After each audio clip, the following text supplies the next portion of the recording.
ముందుగా మనందరి గురువు గారైన బ్రహ్మర్షి సుభాష్పత్రిజీ గారికి, స్వర్ణమాల అమలు మహావతార్ బాబాజీ గారికి నా ఆత్మ ప్రణామాలు. ఈ ఆడియో వింటున్న ప్రేక్షకులకు, మాస్టర్లకు, మిత్రులకు నా ఆత్మ ప్రణామాలు. నిన్నటి వీడియోలో కుశలత, మహా చైతన్యంలో కుశలత అనే చాప్టర్ చెప్పుకున్నాం. ఈరోజు ఆనందం, అక్కడి నుండి స్టార్ట్ చేద్దాం మాస్టర్స్. ఆనందం అనేది ఒక దివ్య అమృతం. ఆనందం అనేది అపాద మస్తకం, మధురాతి మధురం. ఆనందం ఉద్భవించే దివ్య శక్తి మిసమిసలాడే మందస్మితతో మైమర్పిస్తున్న మనోహర మూర్తిగా విరాజిల్లుతారు. అద్భుతమైన రూపురేఖలు, సాటిలేని అలంకారాలు, దగదగల దివ్య హారాలు, గుమగుమల దివ్య పరిమళాలు, అన్నిటా అంతటా అఖిల లోకాశ్చర్యకర సౌందర్యంగా వెల్లువెచ్చిన వైభవంతో విరజిల్లుతాం. ఆనందం అమృత దివ్య సౌందర్య భాండాగారం. ఆనందం ఆ సదాశివుని నిత్య తాండవం. ఆనందం ఆ విష్ణుమూర్తి సుస్వరూపం. ఆనందం ఆ బ్రహ్మ దివ్య లిఖితం. ఆనందం ఉన్నప్పుడు ఆత్మవైభవంతో ముల్లోకాలలో ఆనంద స్వరూపుడిగా ఉంటాం. పద్మాల్లా ప్రసన్నములైన కన్నులు, తీరైన నాసిక, ఎంచక్కని కనుబొమ్మలు, అష్టమి శశాంక రేఖలు పోలిన నొసలు, మకర కుండలాల కాంతులతో నిగనిగలాడే చెక్కిళ్ళు, శంఖాల్ని పోలిన కంఠం, విశాల వక్షస్థలం, అణువణువుల్లో ప్రణవనాదం, ఏ వస్త్రం ధరించిన పట్టు పీతాంబరమే, మెడలో పవిత్ర పరిమళాలు, పంచభూతాత్మకమైన ఈ శరీరం హేమ శరీరంగా వజ్రకాంతిగా ఉండి, పసిడి వెన్నెల దివ్య కాంతి పుంజవత్పరుస్తూ దేదీప్యమానంగా ప్రబరిల్లుతూ తన దివ్య ఆలోచనను బంగారు రత్నాల వజ్ర కిరీటంగా ధరించబడి, శ్వాస దైవిక భాషగా ఉండి, తీక్షణ బుద్ధి మహాయుగాల చక్రంగా ధరించి,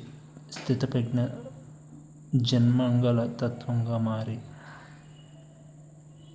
ఆనంద స్వరూపంగా ఉంటాను. సర్వ సౌభాగ్య రేఖ విరాజమైన ముద్దు మోతముతో ఆ పరంధాముల ఆనంద స్వరూపిణిగా ఉంటాను. ఆ ఆనంద స్వరూపిణి ప్రణామాలు పద్మరాగ ప్రభలను పరిహసించి పరాశక్తికి ప్రణామాలుగా దర్శనమిస్తుంది. ఆనందంలో ఉన్న నాలో నేను ఒక విశ్వం, నేను శివం అన్న సత్యాన్ని అనుభూతిపరుస్తుంది.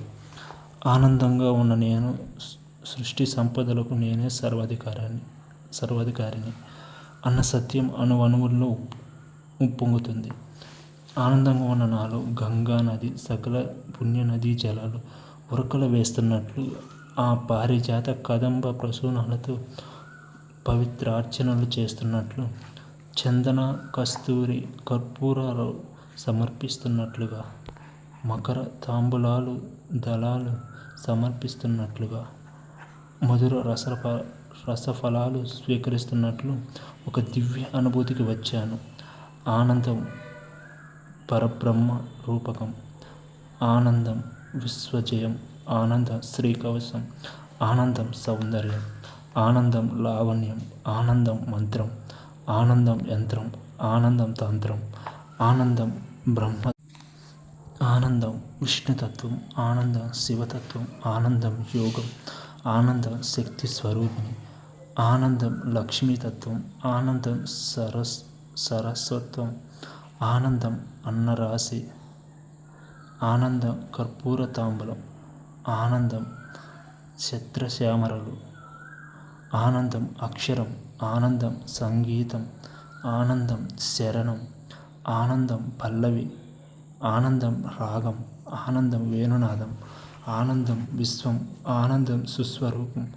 ఆనందం అభినయం. ఆనందం నృత్యం.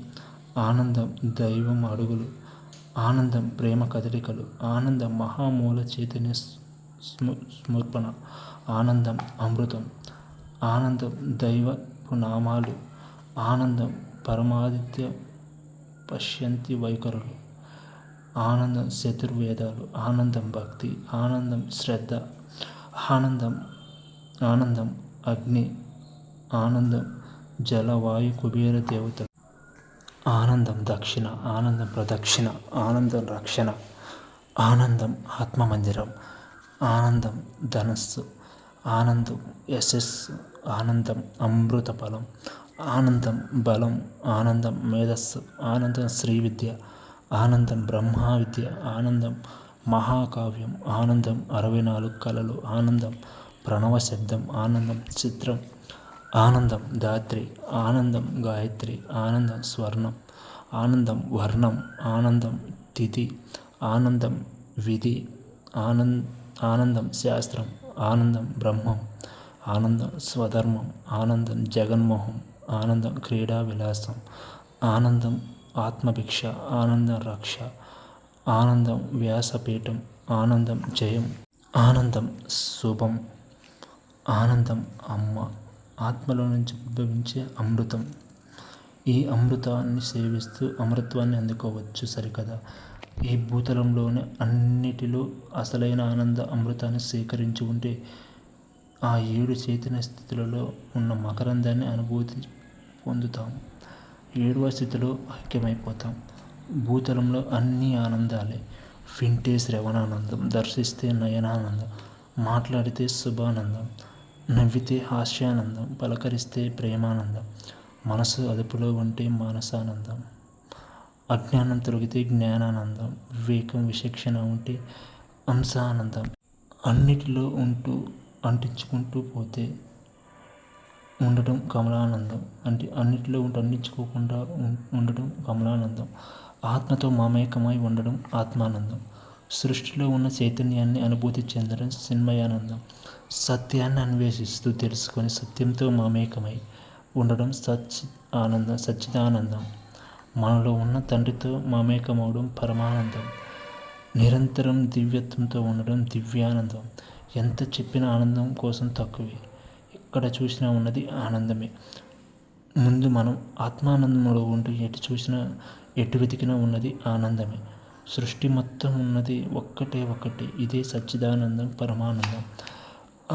ఆనందం ఆత్మ నిగతక దివ్య దైవాలుగా మారుస్తుంది. వైకుంఠ స్వర్గం ఎక్కడో అన్వేషించకుండా ఆనందంలో చూస్తాను. ఈ ఆనంద నిలయం తన ఆత్మలోనే ఉందని అనుభూతి చెందుతాను.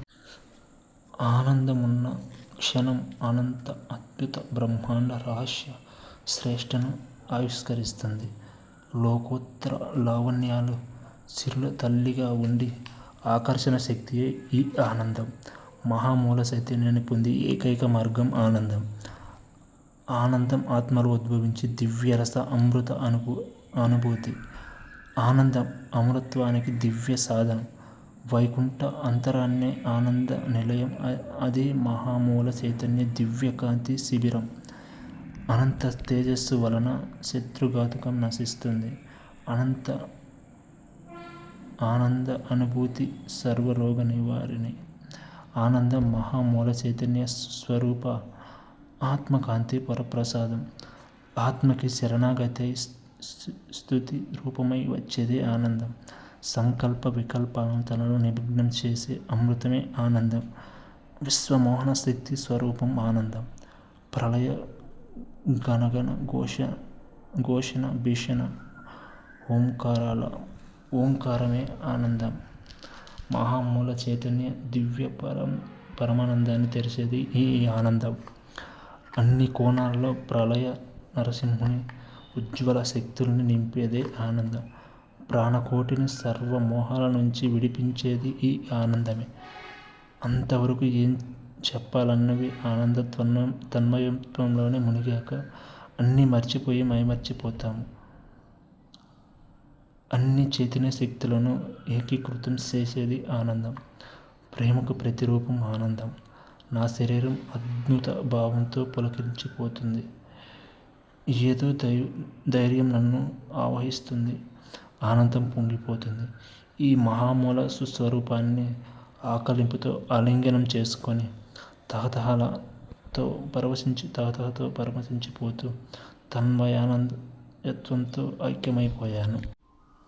యావత్ విశ్వానికి, మహామూల చైతన్యానికి నాలో ఉన్న గురువుల దివ్య ప్రేమకు సాష్టాంగ నమస్కారాలు సమర్పించుకుంటున్నాను.